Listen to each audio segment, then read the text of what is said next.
All right, everyone. Now we're going to do exercise 11-22. We're looking at the total cost method of product pricing. So we're going to look at all of our costs here in order to determine how much the product should cost. And they tell us that SmartStream Incorporated uses the total cost method of applying the cost plus approach to product pricing. The cost of producing and selling 10,000 units of cell phones are as follows. So we've got all of our variable costs per unit, including selling and admin variable costs of $240, and our fixed costs, our factory overhead, and selling and administrative expenses for a total of $490,000. And they tell us that SmartStream desires a profit equal to a 30% return on invested assets of $1.2 million. So the first problem, A asks us, determine the total cost and the total cost amount per unit for a production of 10,000 cellular phones. So if we're going to look here for our total costs are going to equal our variable costs. So we've got variable costs. And we know that the variable cost per unit is $240 per unit. And we're going to multiply that by 10,000. I want to make sure I got it here, by 10,000 units. And that's going to give us total variable cost of $2,400,000. And additionally, we're going to have to put in our fixed costs. So we've got our fixed costs. And the problem tells us that that's going to be $350,000 for fixed factory overhead, plus $140,000 for fixed selling and administrative expenses, for a total of $490,000. So we've got total costs for 10,000 units is going to be $2,890,000. So it asks us, that's the total cost, and then it asks us the total cost per unit. So we're going to do total cost per unit.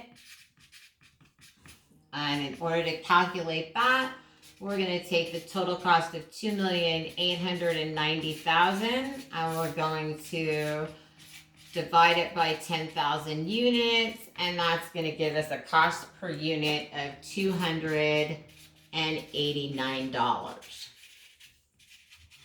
Again, like it says, we're looking at the total cost concept here. So that's our total cost taken into account. So that's the total cost per unit. And the second one, this in B, they want us to determine the total cost markup percentage for cellular phones. They want us to round this to 2 decimal places.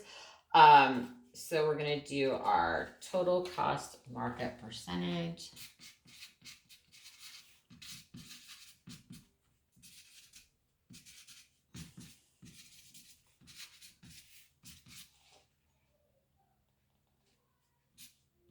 For our phones. And we're going to calculate that out as we're going to take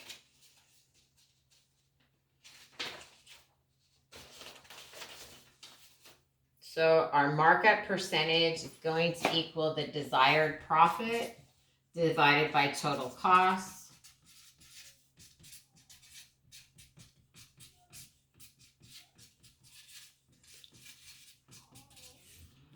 I'm sorry. So our desired profit is going to be $360,000. And I'm going to put a little thing over here because we got that by taking the $1.2 million of invested assets. So that's the $1.2 million of our invested assets. And we're going to multiply that times our 30%.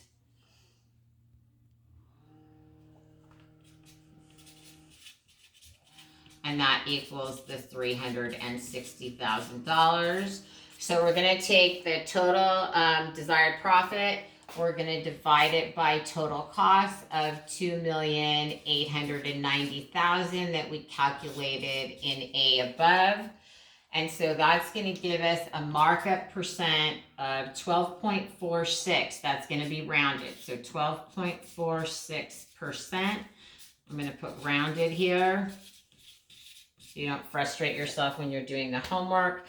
And then the final thing that they ask is determine the selling price of the cell phones. So once we know our total cost, we can determine the selling price that will allow us to meet our return on assets and cover all of our costs.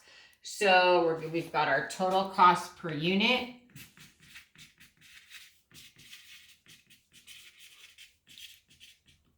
Of $289.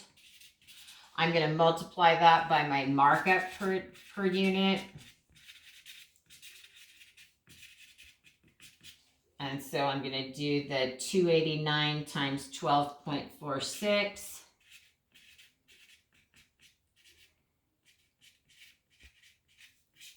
And that comes to $36. So we've got that, and this is a rounded number also. So we're going to add these two together to get a total cost of $325 per cell phone selling price per unit. Again, the total cost, we look at all of our costs and we calculate out the cost per unit using all of our costs, fixed and variable. Then we need to calculate out what our markup is. We've got our desired profit over total costs. We got $360,000 desired profit. Remember from the last chapter when we calculated out the return that we wanted to get, we multiplied that 30% times our invested assets. That's where we got $360,000, and we got the 12.46%. Then we can look at, this is what our unit cost is. This is the markup per unit. So this is the selling price we need to achieve in order to cover all of our costs and to meet that target profit. That's how you do exercise 11-22.